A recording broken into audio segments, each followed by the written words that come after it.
So now you've got two conflicting unions working in the same area because the Knights of Labor looked at what's going on and said, we need to start a national union. The miners had already started the National Federation of Miners and Mine Laborers, headquarters, New Straitsville, because that's where the secretary lived.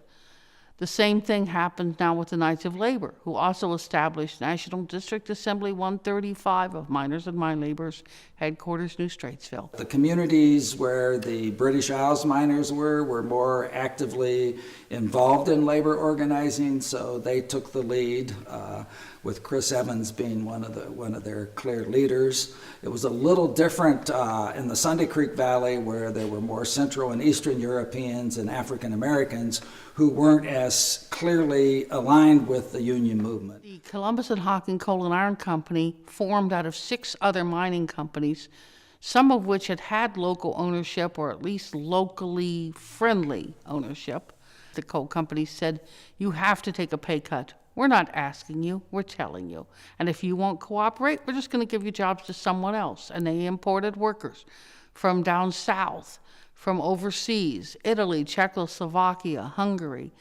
People with strange languages and strange cultures are now being thrown into this mix. History of the United Mine Workers was that there were meetings up on the hill. The miners were called to the hill, which was Robinson's Cave, to discuss what to do about these situations. And so they gathered there when they decided to go on strike in 1884.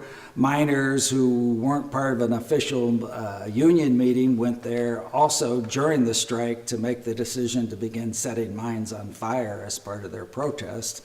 But then later on, the cave was the gathering point where miners decided to try to bring the two dueling factions, the Knights of Labor movement and the trade union movement, together into one equal union called the United Mine Workers of America. And that's why we call Robinson's Cave the unofficial birthplace of the United Mine Workers, I think. The particular target was what they called the syndicate, or the Columbus and Hocking Coal and Iron Company. And so the men attacked that by setting it on fire. 9 different mine entrances over a period of about 4 months, and those fires still burn today.